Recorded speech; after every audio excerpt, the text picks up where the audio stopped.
ఈ కాంగ్రెస్ ప్రభుత్వం 5 సంవత్సరాలు మనగలుగుతదా? ఇప్పుడు మామూలుగా అయితే నడుస్తది. దానికొచ్చే ఇబ్బంది ఏం లేదు. కాకపోతే ఏమైనా సీఎంలు మారుతారా? అంతర్గతంగా ఏమైనా జరుగుతదో నాకు తెలవదు గానీ, గవర్నమెంట్‌గా కొలాప్స్ అయ్యే అవకాశాలు లేవు. హ్మ్. ఎందుకు లేవంటే, దీనికి బీజేపీ 8 ఎమ్మెల్యేలు. బీజేపీ ఏం చేయలేదు. బీఆర్ఎస్ నుంచెల్లి ఇప్పటికే 10 మంది వచ్చిండ్రు. మిగతోళ్ళు కూడా ఏదో కట్టకట్టుకొని అదేదో చేసి గవర్నమెంట్ పడగొట్టేంత శక్తి కూడా లేదు. హ్మ్. ఒకవేళ వాళ్ళు బీఆర్ఎస్ ఏమైనా చేయకపోయినా కూడా ఈ గవర్నమెంట్‌కు అనేకమైన ఆయుధాలున్నాయి.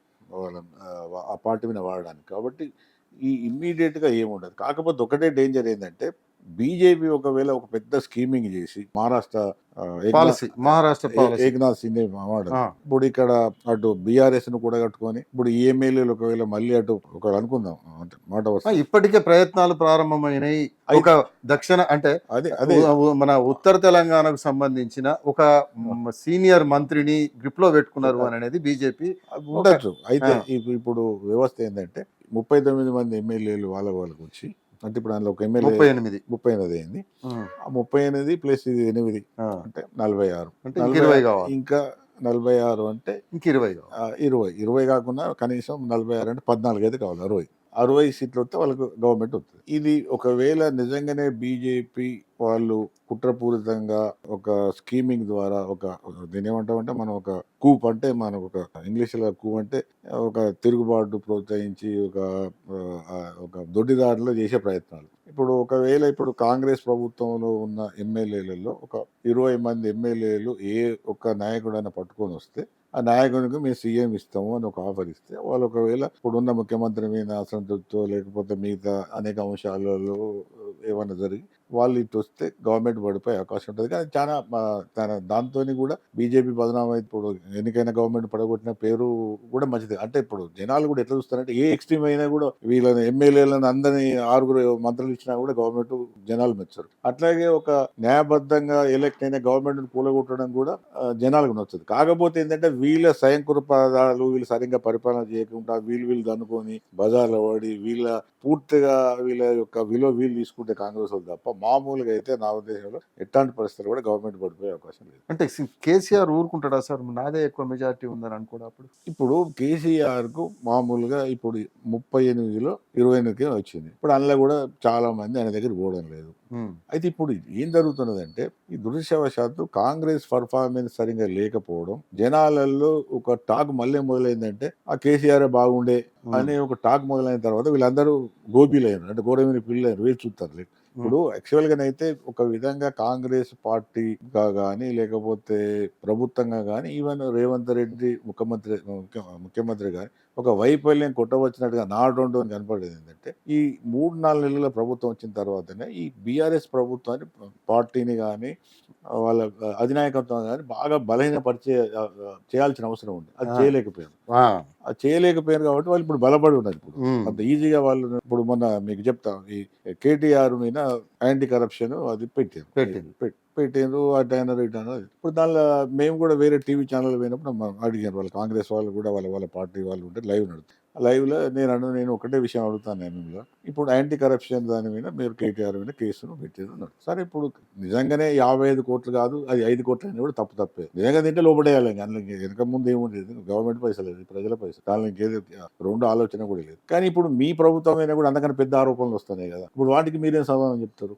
ఇప్పుడు మీరు ఇట్లా మీ మీద పెద్ద ఎత్తున ఆరోపణలు ఎదుర్కొంటూ ఇదే ఏ యాంటీ కరప్షన్ మీద మీరు కేటీఆర్ను మీరు విచారిస్తాం అనుకుంటారు, అంతకన్నా ఎక్కువ మీ అందరి మీద ఆరోపణలు వస్తాయి. అటువంటిప్పుడు జనాలు ఏం గొప్ప తీసుకుంటారు దీన్ని. కాబట్టి మీరు మంచిగా ఉండి, మీరు కొంత ఈ అన్నిటికీ కూడా దూరంగా ఉండి మంచిగా ఉంటే అప్పుడు కేటీఆర్ మీద పోతుంది. కానీ మీరు అట్లా జరుగుతలేదు కాబట్టి మీకు కేటీఆర్ జైలు పంపినా మీకైతే పొలిటికల్ మైలేజ్ రాదని కూడా చెప్పినారు. ఆయన పట్టుకునే పొలిటికల్ మైలేజ్ రానప్పుడు ఏముంటుంది? అంతే. కేసులు తాత్సారం చేస్తున్నట్టుగా కనపడుతున్నది. కేసులైతే ప్రొలాంగ్ అయిపోతున్నాయి. అటు కాళేశ్వరం అట్లే ఉంది, ఇప్పుడు విద్యుత్ కుంభకోణం అట్లే ఉంది, పోలీసు ఇది అట్లే ఉంది, పోలీసు మన ఫోన్ ట్యాపింగ్ కూడా అట్లే ఉంది. ఫోన్ ట్యాపింగ్ కూడా అట్లే ఉంది.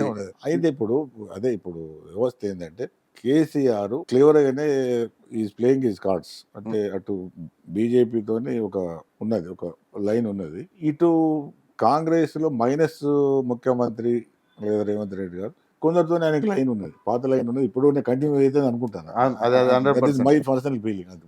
దానికి ఆధారాలు ఉన్నాయంటే నాకు నేను చెప్పలేను కానీ ఆ, కొంత ఈ లోపల కాంగ్రెస్ వాళ్ళతో కూడా కేసీఆర్ కు బలమైన సంబంధాలు ఉన్నాయి. ఉమ్. కాబట్టి ఆయన కొద్దిగా కంఫర్టబుల్ గా ఫీల్ అవుతాడు. ఇటు ఉన్నది అటు రెండు దిక్కులు ఉన్నది. అంటే అందుకనే మేము వచ్చే ఇంకో ఆ, 2-3 నెలల్లో ఆ, ఆ, అదే. ఉప ఎన్నికలు వస్తాయి. వస్తాయి. అప్పుడు ఒకవేళ కర్మకాయలు నిజంగా సుప్రీంకోర్టు సీరియస్ గా ఇచ్చి ఎన్నికలు వస్తే కాంగ్రెస్ అంటే వీళ్ళు ఎవరు గెలవకపోతే మాత్రం కాంగ్రెస్ గవర్నమెంట్ మీద చాలా తీవ్రమైన ప్రభావం ఉంటుంది.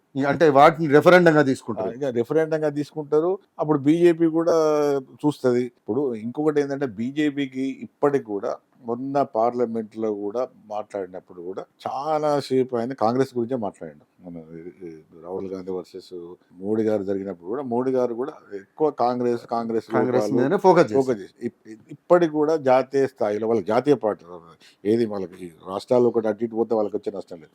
కేంద్రంలో అధికారం కావాలి కాబట్టి కేంద్రంలో ఎన్నటికైనా ప్రమాదం అన్నది కాంగ్రెస్ తోనే ఉంటుంది. అవును. వేరే జాతీయ పార్టీ అటు బీఆర్ఎస్ మొత్తానికి ఉండదు. ఉండదు ఉండదు. కాబట్టి ఇప్పటికి కూడా సహజంగా ఏముంటది అంటే ఇప్పటికి కూడా వాళ్ళు ప్రధాన శత్రువుగా బీజేపీ కాంగ్రెస్ చూస్తుంది. ఇంకా వేరే వాళ్ళని చూసే అవకాశం లేదు, చూడదు. అవును.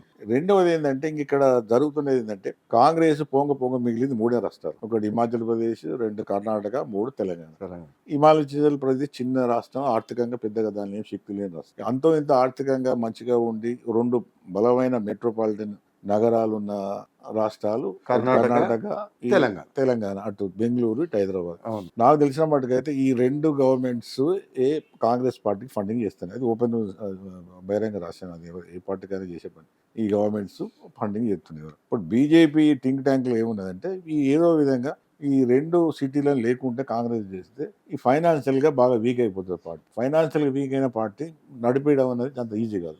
ఇప్పుడు రాజకీయాలు అంటేనే డబ్బు. ఇప్పుడు అది ఎట్లొచ్చింది ఏమొచ్చింది అని పక్కకు పెడితే డబ్బు లేదైతే రాజకీయాలు నడవు. కాబట్టి ఈ 2 సిటీలు ఉన్నాయి కాబట్టి అంత ఇంత ఏదో లెవెల్లో కాంగ్రెస్ నెట్టుకొస్తున్నది. ఒకవేళ ఈ 2 రాష్ట్రాలు కూడా లేకుండా చేయగలిగితే వాళ్ళకి మొత్తానికి దెబ్బతింటారన్న ఉయ్యం వాళ్ళకు ఉన్నది, ఒక ఆలోచన ఉన్నది. కాకపోతే అవకాశం చూసుకొని బదనాం కాకుండా ఎట్లా దెబ్బ కొట్టాలనే అవకాశం ఉంటుంది. కాబట్టి అక్కడ కర్ణాటకలో కానీ ఇక్కడ తెలంగాణలో కానీ ఈ కాంగ్రెస్ బతకడం అనేది కాంగ్రెస్ పనితనం, వాళ్ళ యొక్క ఐక్యత, తర్వాత వాళ్ళ దూరదృష్టితోని ఆధారపడి ఉంటుంది. లేదు మేము తన్నుకుంటాం కొట్టాడుకుంటాం గిద్ద అంటే పోతుంది.